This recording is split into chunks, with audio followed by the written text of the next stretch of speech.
नहीं, उसी में टॉपिक चल रहा है। अभी चैप्टर बहुत बड़ा है विद्युत धारा, उसी में हम लोग का टॉपिक है आज धारा घनत्व। सॉरी, टॉपिक बनाइए।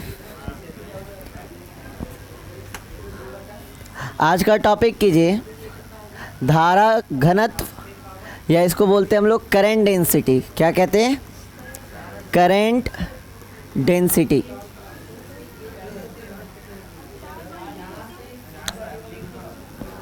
करंट डेंसिटी,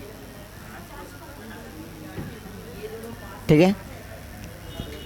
बना लीजिए, कॉपी खोलिए फटाफट, टॉपिक बनाइए।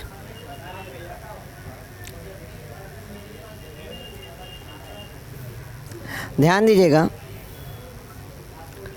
जब हम लोग चार्ज की बात करते हैं या करंट की बात करते हैं,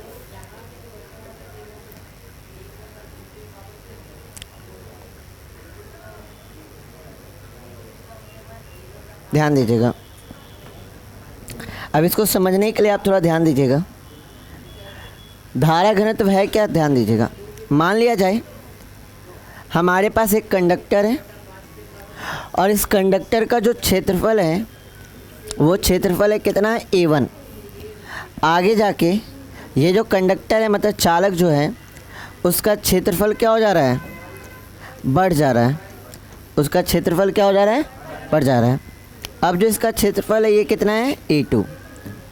फिर थोड़े दूर जाने के बाद जो चालक है उसका क्षेत्रफल क्या हो गया? और ज़्यादा क्या हो गया? बढ़ गया। और ये कितना हो गया यहाँ पे? A3। अब इस चालक से होकर हमारा क्या बहेगा? करंट। इस चालक से होकर हमारा क्या बहेगा? करंट। ध्यान दीजिएगा, यहाँ भी आपका धारा बह रहा है, यहाँ भी आपका धारा बह रहा है और यहाँ भी धारा बह रहा है, ठीक है। तो धारे का जो परिमाण है, धारा का जो परिमाण है, यहाँ पर है आपका I1, यहाँ पर है आपका I2 और यहाँ पे आपका क्या है? I3। यहाँ पे आपका I1, यहाँ पे आपका I2, यहाँ पे आपका I3। सबसे पहले हमें ये बताइए I1 ग्रेटर होगा I2 के और I2 ग्रेटर देन होगा किससे? I3 से। दूसरा ये बताइएगा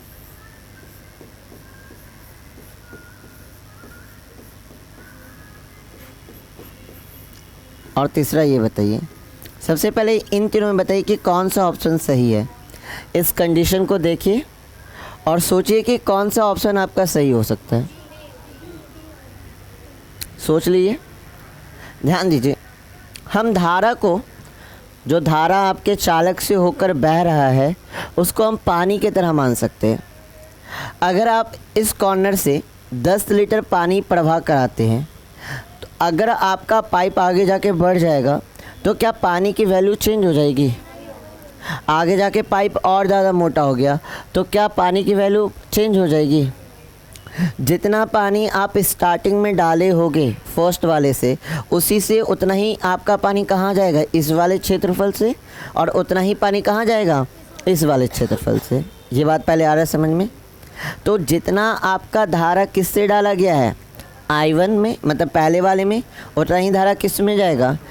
I2। और उतना ही धारा क्या रहेगा? I3। मतलब इस केस में हमारा ऑप्शन नंबर 3 क्या सेम है। मतलब कहने का तात्पर्य ये है कि चालक में हमने क्या डाला?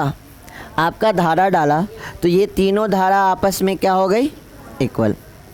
क्योंकि हर क्षेत्रफल से स्टार्टिंग में जितना धारा डालेंगे उतना ही क्या निकलेगा बाहर। जस्ट लाइक आपका पानी, 10 लीटर पानी डाले हैं तो क्या पाइप के अंदर पानी घट जाएगा? क्या पाइप पानी को बढ़ा सकता है? नहीं, पाइप तो कुछ नहीं करेगा। जितना आप डाले उतना ही आपका क्या निकलेगा? बाहर निकलेगा। ठीक उसी प्रकार किसी चालक में आप जितना धारा डाले हैं स्टार्टिंग में उतना ही धारा आपको क्या मिलेगा? बाहर मिलेगा। आउटपुट भी उतना ही मिलेगा। अगर आपने I1 डाला तो यहाँ पे जो धारा होगा वो पहले वाले के क्या होगा? बराबर होगा। मतलब यहाँ I1 और यहाँ I2 है तो ये दोनों धारा आपस में क्या हो गए? बराबर। उतना ही धारा कहाँ जाएगा? यहाँ पे। मतलब I1 किसके बराबर होगा? I2 के। और I2 किसके बराबर होगा? I3 के। क्या इतना बात आ रहा है समझ में? बट कुछ तो ऐसा चीज़ है जो यहाँ पे हमको डिफरेंट लग रहा है। अच्छा, कल के क्लास में हमने ये देखा था, धारा के विपरीत दिशा में आपका कौन बहता है? इलेक्ट्रॉन, आवेश वाहक। क्योंकि आवेश के बहने पर ही हमें क्या देखने को मिलेगा? धारा देखने को मिलेगा। अगर धारा इस दिशा में बह रही है तो इलेक्ट्रॉन उसके विपरीत दिशा में बहेगा। इतना बात आ रहा है समझ में? अब यहाँ पर देख रहे तो यहाँ पे क्षेत्रफल क्या है? छोटा, फिर यहाँ पे क्षेत्रफल थोड़ा सा बड़ा हुआ, और यहाँ क्षेत्रफल और ज़्यादा बड़ा हुआ। मतलब यहाँ पे जितने भी आवेश होंगे जिसके कारण धारा उत्पन्न हुआ, वो आवेश काफ़ी क्या होंगे? पास पास होंगे। पास पास मतलब उनका घनत्व क्या होगा? बहुत ज़्यादा होगा। उनका घनत्व क्या होगा? बहुत ज़्यादा होगा। यहाँ पे देखेंगे तो चार्ज क्या हो जाएगा? थोड़ा थोड़ा दूर हो जाएंगे, तो यहाँ घनत्व क्या होगा? थोड़ा कम। और यहाँ पे आवेश क्या हो जाएंगे? और ज़्यादा दूर हो जाएंगे, तो यहाँ पे घनत्व क्या हो जाएगा? और कम। जस्ट लाइक आप ऐसा समझ सकते हैं कि 3 पाइप है हमारे पास। एक पतला छोटे एरिया का पाइप है, एक बड़े एरिया का और उससे बड़े एरिया का। तीनों में सेम अमाउंट में पानी डाल रहे, तो प्रेशर किस में ज़्यादा रहेगा? पतले वाले पाइप में। कॉमन सा ऑब्जर्वेशन है। अगर हम बाइक वाइक अपना साफ करते, क्या करते? पाइप का मुंह आगे क्या कर देते? छोटा कर देते, जिससे उससे प्रेशर हो जाता है, क्या हो जाता है? बढ़ जाता है। तो एरिया छोटा होने की वजह से चीज़ें क्या हो गई? पास पास आ गई। तो यहाँ पे जितने भी मुक्त इलेक्ट्रॉन होंगे जिसके कारण धारा देखा जा रहा है, यहाँ पे इलेक्ट्रॉनों की जो संख्या होगी वो क्या होगी? पास पास। यहाँ क्या होगी? थोड़ी दूर दूर। और यहाँ क्या होगी? और ज़्यादा क्या होगी? दूर दूर होगी। इतना बात आ रहा है समझ में? मतलब यहाँ पे हमें देखने को मिल रहा है कि यहाँ का घनत्व कुछ और होगा, यहाँ का घनत्व कुछ और होगा, और यहाँ का घनत्व क्या हो? कुछ और होगा। अब धारा घनत्व जो डिफाइन किया गया है वो ऐसे किया गया है कि प्रति एकांक क्षेत्रफल पे, ठीक है, प्रति एकांक क्षेत्रफल में जितना धारा आपका क्या होता है? प्रवाहित होता है, उससे ही हम लोग क्या कहते हैं? धारा घनत्व। मतलब धारा घनत्व का फॉर्मूला होता है, धारा घनत्व का फॉर्मूला हो जाएगा I/A। प्रति एकांक क्षेत्रफल में, प्रति एकांक क्षेत्रफल में जितना धारा आपका प्रवाहित होता है उससे हम लोग क्या कहते हैं? धारा घनत्व। तो I = क्या हो जाएगा? A। अब इस वाले एरिया के लिए अगर हम लगाते हैं ये फॉर्मूला, तो आपका क्या हो जाएगा? I1/A1 होगा। इस वाले एरिया के लिए अगर हम लोग अप्लाई करते तो क्या हो जाएगा? I2/A2। और इस वाले क्षेत्रफल के लिए लगाते हैं तो यहाँ पे क्या हो जाएगा? I3/A3। और I/A है क्या? धारा घनत्व। प्रति एकांक क्षेत्रफल में प्रवाहित धारा को ही हम लोग क्या कहते हैं? धारा घनत्व। अब यहाँ पे हमने ये चीज़ पहले ही डिस्कस कर लिए कि I1, I2 और I3 तीनों आपस में क्या है? इक्वल है। I1, I2, I3 तीनों आपस में क्या है? इक्वल है। क्या चेंज हो रहा है भैया? एरिया।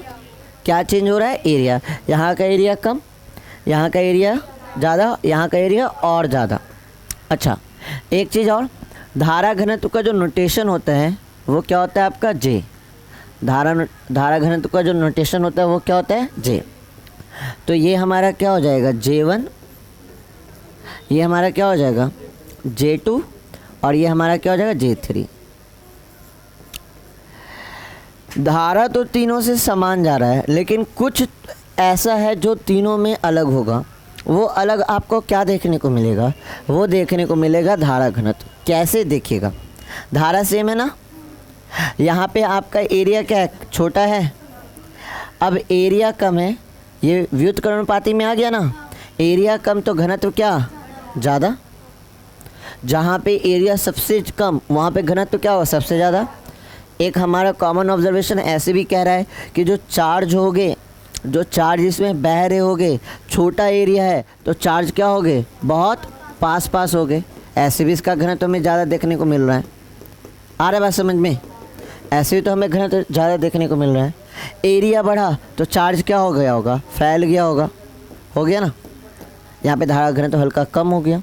एरिया और बढ़ा, आपका चार्ज और ज़्यादा फैल गया होगा। यहाँ पे घनत्व क्या हो जाएगा? और कम हो जाएगा। यहाँ पे ध्यान दीजिए। अब यहाँ पे A2 की जो एरिया है वो A1 से क्या है? ज़्यादा है। तो यहाँ पे J2 जो होगा वो J1 से ज़्यादा होगा या कम होगा? तो कौन ज़्यादा होगा, J1 या J2? J1 ज़्यादा होगा किससे? J2 से। अब A3 का एरिया क्या है, और बड़ा है, तो J3 तो और ज़्यादा कम हो जाएगा ना। एरिया यहाँ पे सबसे ज़्यादा, तो यहाँ पे घनत्व क्या होगा, सबसे कम। तो यहाँ पे J3 जो होगा वो आपके J2 से भी क्या होगा, छोटा होगा। मतलब J2 बड़ा होगा और J3 क्या होगा, छोटा। तो ये अंतर हमें देखने को मिल रहा है किसमें, चालक में। आ रहा है बात समझ में कि धारा, अगर किसी चालक में धारा एक समान रूप से बह रहा है, लेकिन धारा, ये चालक का क्षेत्रफल क्या हो, अलग अलग, तो हमें क्या देखने को मिलेगा, धारा घनत्व सारे चालक में क्या देखने को मिलेंगे, अलग अलग। और धारा घनत्व होता क्या है, प्रति एकांक क्षेत्रफल में, किसी भी चालक के प्रति एकांक क्षेत्रफल में जितना धारा प्रवाहित हो रहा है उससे ही हम लोग क्या कहते हैं, धारा घनत्व। क्लियर है, डेफिनेशन क्लियर है ना, लिखिएगा। जो समझा है उसे समझ में आया ना, धारा घनत्व।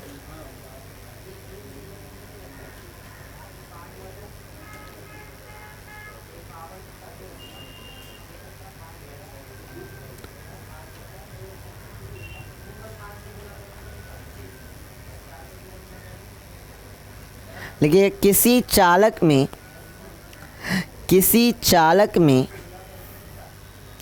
किसी बिंदु पर, किसी चालक में किसी बिंदु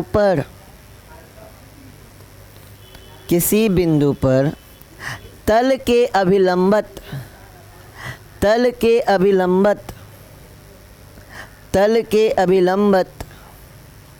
प्रति एकांक क्षेत्रफल, तल के अभिलंबत प्रति एकांक क्षेत्रफल से, प्रति एकांक क्षेत्रफल से गुजरने वाली, प्रति एकांक क्षेत्रफल से गुजरने वाली विद्युत धारा, गुजरने वाली विद्युत धारा को धारा घनत्व कहते हैं। विद्युत धारा को धारा घनत्व कहते हैं। किसी चालक में किसी बिंदु पर तल के अभिलंबत प्रति एकांक क्षेत्रफल से गुजरने वाली विद्युत धारा को क्या कहते हैं, धारा घनत्व। पैराग्राफ चेंज कीजिए। इसे J से प्रदर्शित किया जाता है, इसे J से प्रदर्शित किया जाता है, हटा लीजिए तो, इसे J से प्रदर्शित कर लिया जाता है। ध्यान दीजिएगा, अब यहाँ पे ध्यान दीजिएगा। तो धारा घनत्व का आपका फॉर्मूला बनेगा, धारा घनत्व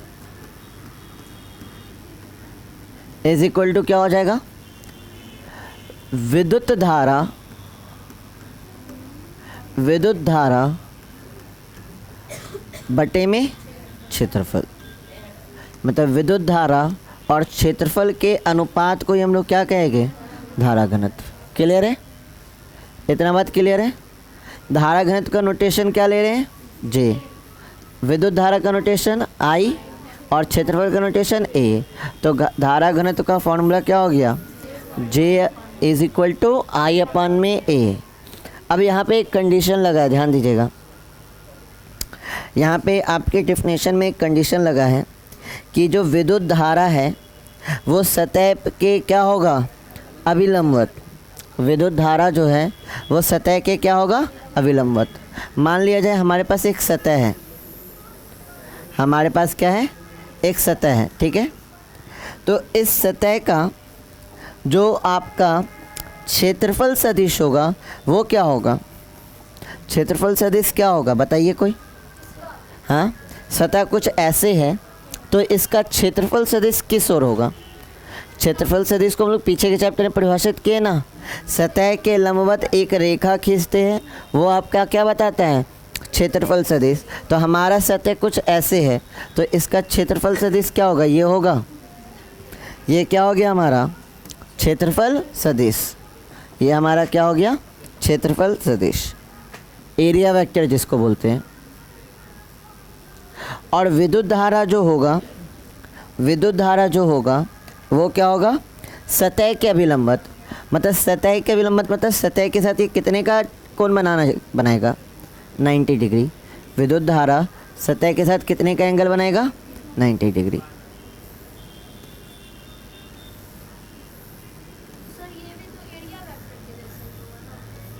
ये विद्युत धारा है, ग्रीन वाला आपका क्या है विद्युत धारा और ब्लू वाला आपका क्या है एरिया वेक्टर। तो चेक कीजिए ये सतह और यहाँ पे धारा घनत्व में बोल रहा है कि डेफिनेशन बोल रहा है कि किसी भी चालक में अगर हम लोग धारा घनत्व को देख रहे हैं तो किसी भी चालक में जो प्रवाहित विद्युत धारा होगी वो सतह के अभिलंबित होगी। सतह यह है तो उसके अभिलंबित होना चाहिए। तो अभिलंबित होने के लिए आपके एरिया वेक्टर के क्या होगा समांतर, तभी तो अभिलंबित होगा। नहीं समझ रहे हैं, समझिए ज़रा। ये हमारा क्या सतह है, इसका एरिया वेक्टर क्या होगा ये होगा ना। और विद्युत धारा क्या होना चाहिए सतह के अभिलंबित, तो विद्युत धारा को भी इसी तरह गुजरना होगा यहाँ से। और जब विद्युत धारा सतह के अभिलंबित होगा तो एरिया वेक्टर के समांतर नहीं हो जाएगा। चेक कीजिए एरिया वेक्टर और विद्युत धारा एक दूसरे के समांतर नहीं हो गया। अगर ये दोनों हैं तो विद्युत धारा क्या है सतह के अभिलंबित है। क्लियर है। तब हम लोग क्या अप्लाई करेंगे आपका J = I/A। इतना बात आ रहा है समझ में। अब एक दो पॉइंट और, धारा घनत्व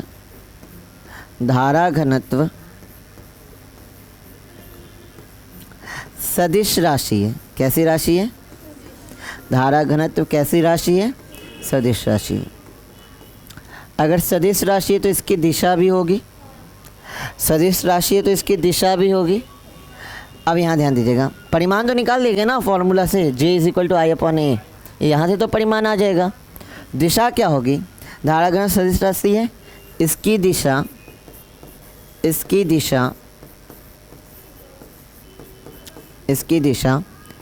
विद्युत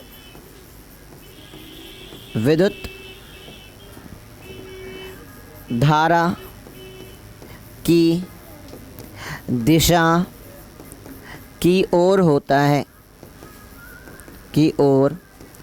होता है।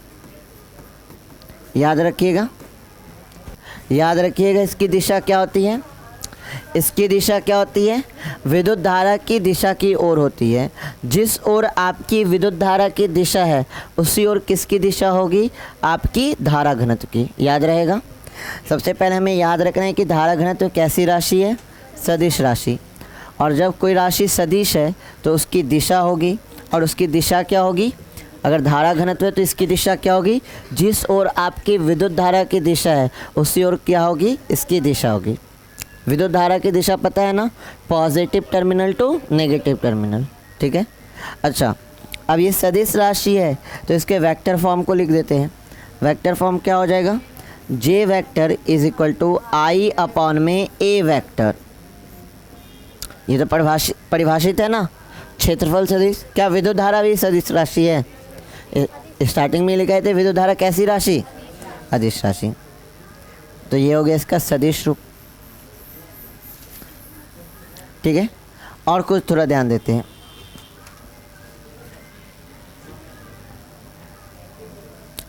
अब या पहले इतना नोट कीजिए, तो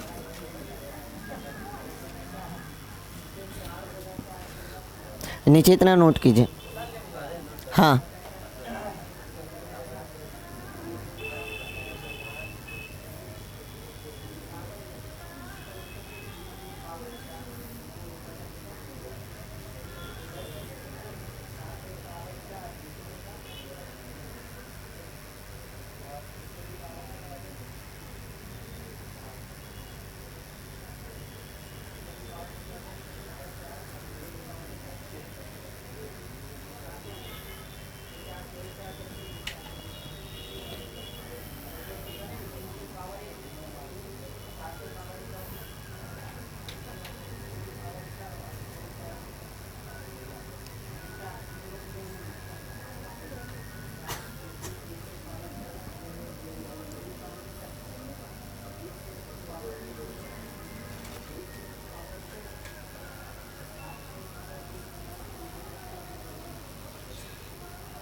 चलिए हो गया। पता चल गया ना धारा घनत्व कैसी राशि, सदिश राशि, और इसकी दिशा क्या होती है, विद्युत धारा की ओर। जो दिशा विद्युत धारा की होती है वही दिशा किसकी होती है, धारा घनत्व की। और डेफिनेशन क्लियर है ना, सतह के अभिलंबवत का क्या मतलब है, हमेशा विद्युत धारा क्या होगी, सतह के लंबवत। सतह के साथ कितने का एंगल बनेगी, 90। इट मीन्स कि एरिया वेक्टर और विद्युत धारा के बीच कितने का एंगल होना चाहिए, 0 का। अगर ये है तो ठीक है। आगे बढ़े, ध्यान दीजिएगा। अब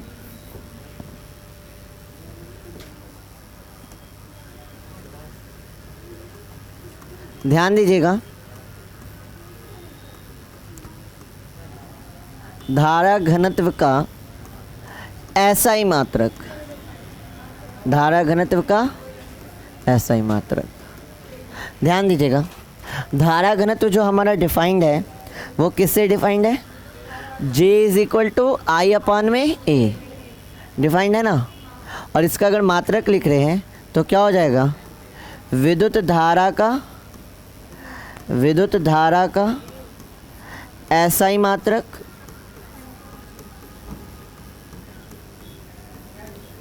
अपान में क्या हो जाएगा, क्षेत्रफल का SI मात्रक, अपान में क्या हो जाएगा, क्षेत्रफल का SI मात्रक।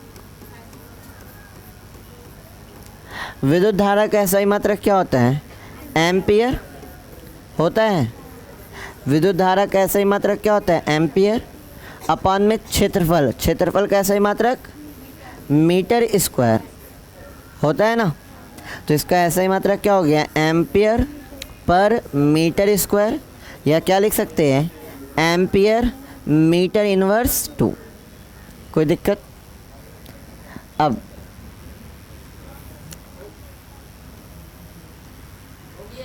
चलिए ध्यान दीजिएगा, इसकी बीमा कोई बता सकते हैं,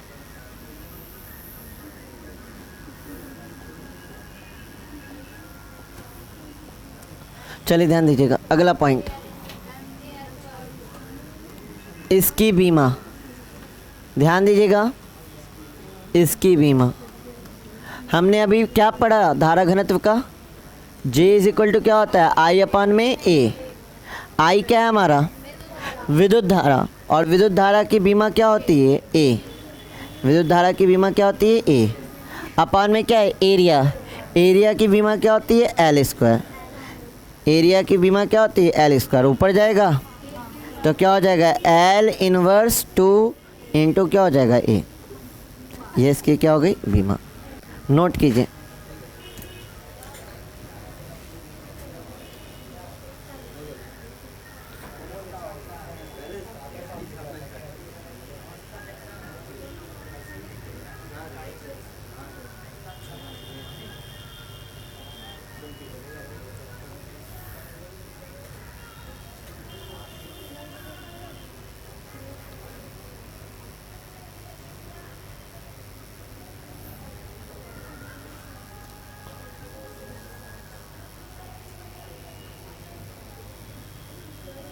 J is equal to I अपान में A।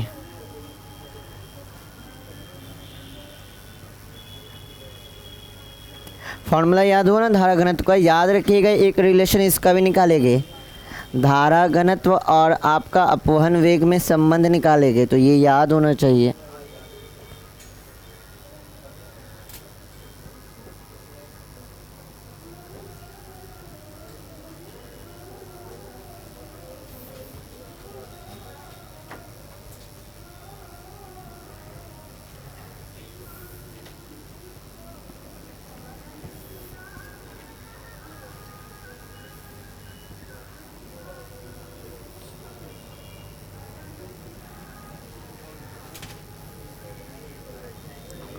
ठीक है, मात्रक याद हुआ ना, एम्पियर पर मीटर स्क्वायर, और बीमा क्या हो गया, L inverse 2 A।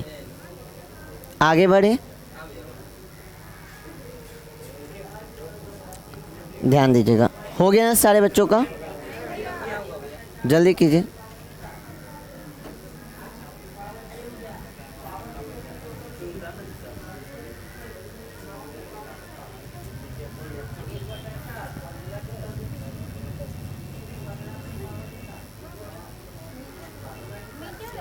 Metre square, हाँ वहाँ तो बीमा लिखे है, मीटर का बीमा एल होता है, मीटर लंबाई का मात्रक और लंबाई की बीमा एल होती है।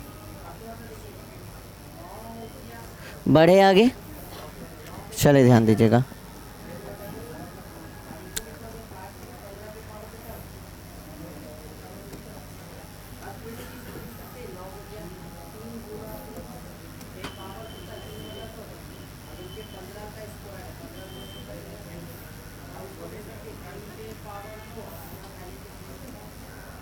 चले ध्यान दीजिएगा, ध्यान दीजिए यहाँ पे, ये इम्पॉर्टेंट है। अब हमारा सतह कुछ ऐसा है, ध्यान दीजिएगा।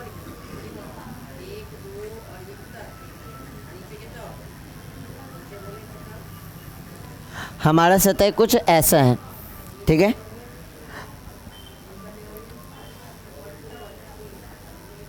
और जो विद्युत धारा है, ध्यान दीजिएगा, वो विद्युत धारा की दिशा ये है। विद्युत धारा की दिशा क्या है? ये।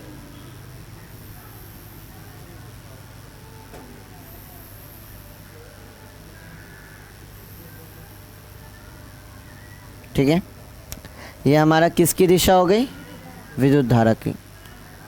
अब इसका एरिया वेक्टर किस ओर ड्रॉ होगा? एरिया वेक्टर किस ओर होगा बताइए जरा। एरिया वेक्टर के बारे में क्या पढ़ा है ऋषु? तो आप वो देख के बताइए ना कि विद्युत धारा, इसका एरिया वेक्टर क्या होगा?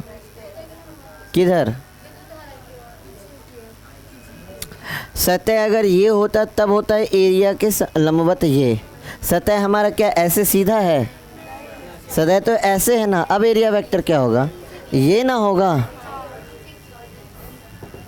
हमारा एरिया वेक्टर जो होगा वो क्या होगा? ये होगा। ये हमारा क्या हो गया? Area vector. ठीक है। अब यहाँ पर वैद्युत धारा और क्षेत्रफल सदिश के बीच एक कोण बन रहा है। आया ये नज़र कोण में? ये कोण क्या है? थीटा। थीटा क्या है? आपका कोण है किसके बीच? विद्युत धारा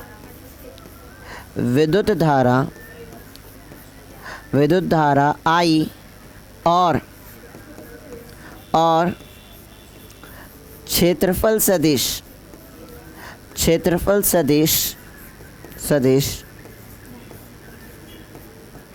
ए वेक्टर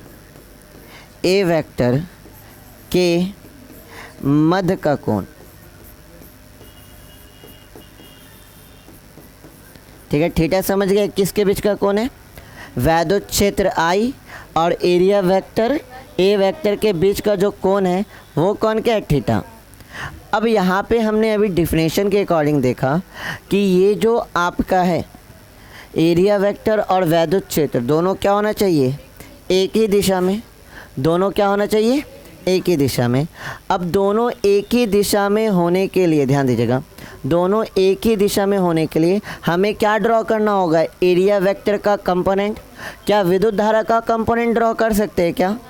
विद्युत धारा कैसी राशि? अदिश। कंपोनेंट किसका ड्रॉ होता है? सदिश का। और यहाँ पे हमने सदिश किसको मान के रखा है? एरिया वेक्टर को, है ना। तो इसका क्या ड्रॉ करें? कंपोनेंट। कंपोनेंट दो ड्रॉ होगा, एक होगा थीटा की ओर और दूसरा क्या होगा? थीटा के विपरीत। तो इसके दो कंपोनेंट को अगर हम ड्रॉ करें तो एक कंपोनेंट आपका हो रहा है किधर? थीटा की ओर। और हमें कौन से कंपोनेंट से मतलब है? थीटा की ओर या थीटा से दूर? थीटा की ओर करेंगे तो क्या आ जाएगा? विद्युत धारा के समांतर आ जाएगा ना एक ही दिशा में। तो हमें वैसे कंपोनेंट से मतलब है जो किस ओर हो? थीटा की ओर। अगर थीटा की ओर इसका कंपोनेंट निकालेंगे तो इसका एक कंपोनेंट आपका ड्रॉ होगा, एक कंपोनेंट ये वाला ड्रॉ होगा कि नहीं होगा? और थीटा की ओर जो कंपोनेंट होगा उसकी वैल्यू क्या हो जाएगी? ए कॉस थीटा। कंपोनेंट ड्रॉ करने आता है ना सबको? बार बार इस चीज़ को बताएं, किन्हीं को नहीं आता तो बोलिए। जब भी आपका कोई वेक्टर होता है तो उस वेक्टर का दो कंपोनेंट ड्रॉ होता है। जैसे यहाँ पे मान लिया जाए ए वेक्टर है कितने कोण पे? थीटा कोण पे। तो एक कंपोनेंट होता है थीटा की ओर, और थीटा की ओर जब भी होता है वो क्या होता है? ए कॉस थीटा। और एक कंपोनेंट होता है थीटा से दूर, इधर आएंगे तो क्या जा रहे हैं, थीटा से दूर ना, और थीटा से दूर क्या लेते हैं, ए साइन थीटा। हमें वैसे कंपोनेंट से मतलब है जो वैद्युत क्षेत्र के क्या है, समांतर, और वैद्युत क्षेत्र के समांतर कौन सा कंपोनेंट आ रहा है, ए कॉस थीटा। तो हम क्या लेंगे, थीटा की ओर वाला कंपोनेंट। क्लियर है ये चीज़। अब इसको इरेज कर रहे हैं। अब ध्यान दीजिएगा,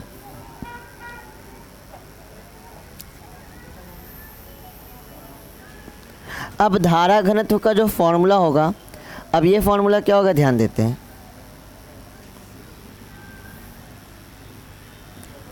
ध्यान दीजिएगा, अब धारा घनत्व का फॉर्मूला क्या होगा, धारा घनत्व का फॉर्मूला क्या पढ़े हैं, J इज इक्वल टू आई अपन में A। अब क्या यहाँ पे भी A लेंगे, यहाँ पे अब A लेंगे। अब हमने तो क्या किया, इनका एक कंपोनेंट ड्रॉ कर लिया ना, अब वो कंपोनेंट कितना हो जाएगा, A cos थीटा। वो कंपोनेंट कितना हो जाएगा, A cos थीटा। अब यहाँ पे आपका धारा घनत्व का फॉर्मूला क्या हो जाएगा, J is equal to I A cos theta. J is equal to I A cos theta. आया समझ में, आई अपॉन में A cos theta, sorry, J is equal to क्या हो जाएगा, आई अपॉन में ए कॉस थीटा। क्या इसमें किसी को कोई दिक्कत है तो बोलिए, कैसे अपॉन में ए कॉस थीटा आया, ये क्लियर है। अब ध्यान दीजिएगा, यहाँ से अगर हम किसको निकालना चाहें, यहाँ से अगर हम निकालना चाहें आई को, यहाँ से किसको निकालना चाहें, आई को, तो आई इज इक्वल टू क्या हो जाएगा, जे ए कॉस थीटा होगा, हो जाएगा जे ए कॉस थीटा। अब याद कीजिए, जब वेक्टर पढ़े थे तो याद कीजिए पढ़े थे ए बी कॉस थीटा बराबर क्या होता है, A vector dot B vector होता है। वेक्टर जब पढ़े थे तो दो टाइप के प्रोडक्ट को पढ़े थे, क्रॉस प्रोडक्ट और डॉट प्रोडक्ट। क्रॉस में आया था आपका ए बी साइन थीटा, और डॉट में क्या आया था, ए बी कॉस थीटा। तो ए बी कॉस थीटा बराबर क्या होता है, A vector dot B vector. तो I is equal to J A cos theta बराबर क्या हो जाएगा, जे वेक्टर डॉट, और दो वेक्टर का डॉट प्रोडक्ट से हमें कैसी राशि मिलती है, सदिश या अदिश, अदिश। तो धारा घनत्व और आपके क्षेत्रफल सदिश के डॉट प्रोडक्ट करने से हमें क्या मिल रहा है, विद्युत धारा। और विद्युत धारा कैसी राशि है, अदिश राशि, क्योंकि दो सदिशों का जब डॉट प्रोडक्ट करते हैं तो हमें कैसी राशि मिलती है, अदिश राशि। तो ये चीज़ पहले ही बताई थी कि विद्युत धारा कैसी राशि है, अदिश, और इससे भी पता चल गया कि विद्युत धारा कैसी राशि है। क्लियर है। अब यहाँ पे जो फॉर्मूला हम लोग लिखे थे स्टार्टिंग में कि जो आपका J होता है वो क्या होता है, आई अपॉन में A। ये J जो होता है वो किसके बराबर होता है, आई अपॉन में A। अब इसको हम प्रूव भी कर सकते हैं इस फॉर्मूले के यूज़ से। ये तो एक जनरल केस हो गया ना, जनरल केस हो गया। अगर आपका ध्यान दीजिएगा, पहले वाले केस में यहाँ पे ध्यान दीजिएगा, अगर हम ये फॉर्मूला लगाए J is equal to I A cos theta, ये तो एक जनरल फार्मूला है। अगर यहाँ पे ये वाला केस अप्लाई करते हैं, ध्यान दीजिएगा, तो यहाँ पे धारा, विद्युत धारा और एरिया वेक्टर के बीच का कोण का मान कितना होगा, दोनों एक दूसरे के समांतर है। विद्युत धारा और एरिया वेक्टर दोनों एक दूसरे के समांतर है, तो इनके बीच का कोण कितना होगा, 0। तो J is equal to I A cos theta के जगह क्या देंगे, 0, और कॉस 0 की वैल्यू क्या होती है, 1, तो 1 हो जाएगा। तो क्या हो जाएगा, J इज इक्वल टू आई अपन में A। और यही चीज़ हम लोग का क्या आया था, आपका फॉर्मूला आया था। क्लियर है। मतलब हम उस जो एक जनरल फार्मूला हम लोग डिराइव किए उससे अपना ये फार्मूला ला सकते हैं। आ रहे समझ में। क्या ये यहाँ पे नहीं निकाले अभी, मे भी आपका ज़रूरी तो नहीं कि हर बार आपका विद्युत क्षेत्र, विद्युत धारा और सतह एक दूसरे के लंबवत हो। ऐसा टिल्ड दे देगा थीटा डिग्री पे, तब कैसे निकालिएगा। हाँ, अगर थीटा डिग्री पे दे देगा, आप तो डायरेक्ट याद किए थे कि भैया बोले थे J इज इक्वल टू आई अपन में A, लेकिन रैंडम सा केस दे देगा कि नहीं थीटा डिग्री पे है, तब क्या अप्लाई करेगा, तब ये अप्लाई करेगा। क्लियर है, सारे बच्चे का क्लियर है, नोट करेंगे ये चीज़। आज के लिए इतना ही रहने देंगे। आज हम लोग क्या पढ़े, धारा घनत्व। कल का टॉपिक जो होगा वो होगा आपका अपवहन वेग और विद्युत क्षेत्र में संबंध, बहुत ही इंपॉर्टेंट, विद्युत धारा में संबंध, सॉरी, अपवहन वेग और विद्युत धारा में संबंध बहुत ही ज़्यादा इंपॉर्टेंट टॉपिक है और कॉम्प्लेक्स भी है, तो कल कोई अपसेंट नहीं करेंगे, पहले ही बोल दे रहे। इसको नोट कीजिए, इसका वही टॉपिक का है ना, उसी का पार्ट है ना। हाँ,